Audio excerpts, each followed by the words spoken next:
আমাদের স্বাস্থ্য ব্যবস্থা এতটাই ভঙ্গুর যে ফিলিস্তিনি রাফা ক্যাম্পের সাথে ঢাকা মেডিকেল কলেজের কোনো ধরনের বৈসাদৃশ্য নেই।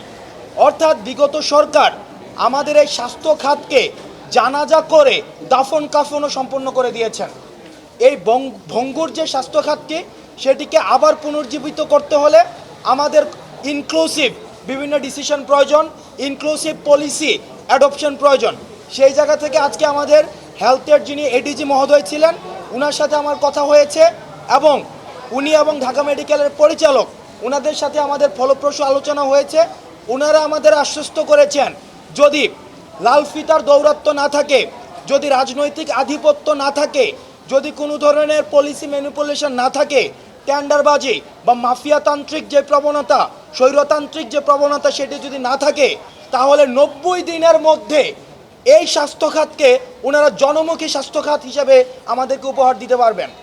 অর্থাৎ 90 দিনের মধ্যে আমরা তাদেরকে আশ্বস্ত করতে চাই বৈষম্য বিরোধী ছাত্র আন্দোলনের পক্ষ থেকে যে আপনারা যদি 90 দিনের মধ্যে আমাদের এই ভঙ্গুর স্বাস্থ্য খাতকে জনমুখী করতে পারেন, সেক্ষেত্রে আমাদের ছাত্র নাগরিকের যে ধরনের সহায়তা প্রয়োজন আমাদের জায়গা থেকে আমরা সেই ধরনের সহায়তা আপনাদেরকে সব সময় দিব। অর্থাৎ আমরা নিশ্চিত করতে চাই যে মাফিয়াতন্ত্র ছিল হসপিটালগুলোতে, যেই স্বৈরতান্ত্রিক যে শাসন ব্যবস্থা ছিল হসপিটালগুলোতে, সেই স্বৈরতান্ত্রিক শাসন ব্যবস্থা বা কাঠামো এই হসপিটালগুলোতে আর কখনোই ফিরবে না এবং সেই কফিনে ছাত্র নাগরিক একদম আজীবনের জন্য পেরেক মেরে দিয়েছে। সুতরাং আপনারা নির্ভয়ে কাজ করবেন যাতে করে আমাদের যে স্বাস্থ্য খাতটি রয়েছে এই স্বাস্থ্য খাতটি জনকল্যাণমুখী হতে পারে। প্রিয় নাম্বার সেট করে বিকাশে সেন্ড মানি করুন ফ্রি, যাতে করে আহতরা চিকিৎসা সেবা নির্বিঘ্নে পায়। সেজন্য আজকে স্পেশালাইজড ডেডিকেটেড কেয়ার ইউনিট প্রত্যেকটি সরকারি হসপিটালে পুনরাবৃত্তি করছে। স্পেশালাইজড ডেডিকেটেড কেয়ার ইউনিট করে দেওয়া হয়েছে, যেখানে শুধুমাত্র আহতদের চিকিৎসা করা হবে এবং সেই চিকিৎসাটি হবে সম্পূর্ণ ফ্রিতে, কোনো ধরনের অর্থ লাগবে না। এবং শুধুমাত্র চিকিৎসা প্রক্রিয়ায় নাই, বরং মেডিকেল ইকুইপমেন্টস যে ক্রয় করার ক্ষেত্রে সেগুলোর ক্ষেত্রে কোনো ধরনের টাকা লাগবে না। দ্বিতীয়ত যে বিষয়টি, প্রাইভেটের ক্ষেত্রে যেই টাকা ইতিমধ্যে নেওয়া হয়েছে এই টাকাটি রিফান্ড কিভাবে করা যায় সেটি নিয়েও আমাদের কথা হয়েছে।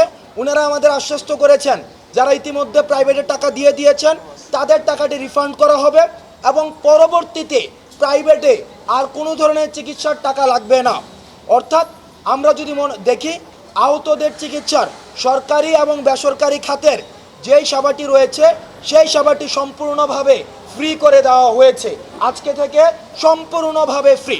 আজকে আমরা যখন নিটোরে গিয়েছি, নিটোরে গিয়ে দেখি সমন্বয়ক এবং সহসমন্বয়ক পরিচয়ে ব্যানার টানিয়ে সেখানে ফান্ডিং করা হচ্ছে, সেখানে ফান্ড কালেকশন করা হচ্ছে এবং আমরা হাতে নাতে টাকা সহ 1,80,000 টাকা সহ একটা পক্ষকে আমরা ধরেছি।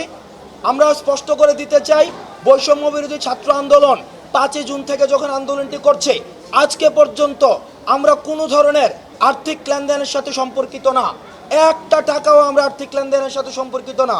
আমাদের যদি কোনো ধরনের আর্থিক সহায়তা প্রয়োজন হয় সেটি স্বাস্থ্য মন্ত্রণালয়ের মাধ্যমে অথবা সংশ্লিষ্ট মন্ত্রণালয়ের মাধ্যমে জানানো হবে। যারা বৈষম্য বিরোধী ছাত্র আন্দোলনের পরিচয়ে চাঁদাবাজি অথবা বিশেষ সুবিধা দাবি করবে আমরা আপনাদেরকে আহ্বান জানাবো তাদেরকে আপনারা নিকটস্থ থানায় সোপর্দ করবেন।